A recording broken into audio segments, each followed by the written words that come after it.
अस्सलाम वालेकुम, welcome to spicy food by Nusrat. Viewers, आज हम आपके साथ आप ही के किचन में मौजूद चीज़ों के साथ ऐसा मटन मसाला रेसिपी शेयर कर रहे हैं जो कि बनाने में बहुत ही आसान और खाने में बहुत ही लजीज है। ख़ास तौर पर हमारे उन वीवर्स के लिए जो घर में मौजूद चीज़ों के साथ मज़ेदार खाना बनाना चाहते हों, क्योंकि बहुत सारे लोग डब्बे वाले मसाले यूज़ नहीं करते। उनके लिए खसूसी तौर पर हमने ये रेसिपी बनाई है और ख़ास बात यह है कि ये रेसिपी हर कोई बहुत ही आसानी के साथ बना सकता है। अब मेहमानों की दावत हो या घर वालों की फरमाइश, फ़ौरन से मटन मसाला बनाकर सबको खुश कर दें। तो बिना टाइम ज़ाया किए चलते हैं रेसिपी बनाने की तरफ। व्यूअर्स, अगर रेसिपी अच्छी लगे तो वीडियो को लाइक कर दें, चैनल को सब्सक्राइब कर दें और बेल आइकन के बटन को दबा दें ताकि हर नई आने वाली वीडियो का नोटिफिकेशन आपके पास पहुँचता रहे। बिस्मिल्लाहिर्रहमानिर्रहीम। सबसे पहले हम लेंगे मटन तकरीबन 750 ग्राम के करीब है। इसे अच्छे तरीके से वॉश करके कुकर में डाल लेते हैं और साथ ही इसमें शामिल करेंगे 3 मीडियम साइज प्याज इस तरह कटिंग करके और 3 अदद टमाटर स्लाइसिस में काट कर शामिल कर देंगे और 1 टेबलस्पून अदरक कुटा हुआ डालेंगे और साथ ही half tablespoon garlic powder शामिल कर देंगे।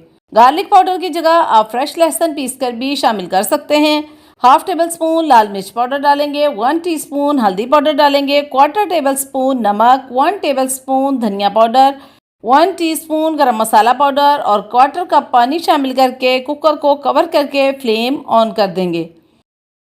तकरीबन 15 मिनट हो चुके हैं। अब हम फ्लेम ऑफ कर देते हैं। जब कुकर की एयर मुकम्मल तौर पर निकल जाए तो फिर कुकर को खोलकर मटन चेक करते हैं। मटन तकरीबन 80% पक चुका है। अब हम इसे किसी दूसरी पतीली में शिफ्ट कर लेते हैं ताकि आपको बआसानी नज़र आ सके। अब मटन में जो मौजूद पानी है उसे मीडियम फ्लेम पर खुश्क कर लेंगे ताकि मटन 100% पक जाए।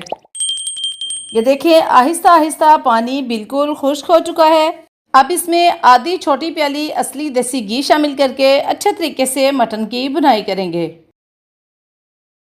गोश्त की भुनाई करते हुए तकरीबन 4 से 5 हरी मिर्च काटकर शामिल कर देंगे और इतनी भुनाई करेंगे कि घी नज़र आने लगे।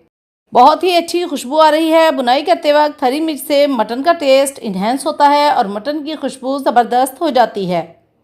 अब इसमें एक छोटी प्याली दही फेंट कर शामिल कर देंगे। दही डालने से मटन मसाला का टेस्ट इतना मज़ेदार होगा कि खाने वाले उंगलियां चाटते रह जाएंगे। अब दही शामिल करके मुसलसल चम्मच चलाते हुए भुनाई करेंगे ताकि दही के लम्स ना बने।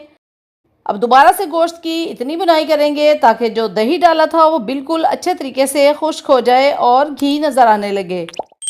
घी हमने बिल्कुल नॉर्मल क्वांटिटी में डाला है ताकि ज़ाया ना हो।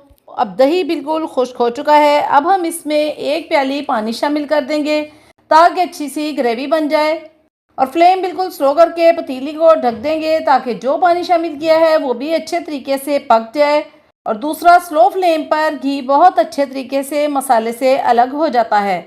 तकरीबन 8 से 10 मिनट के बाद चेक करते हैं। माशाल्लाह बहुत ही आला मटन मसाला आपके सामने हाजिर है।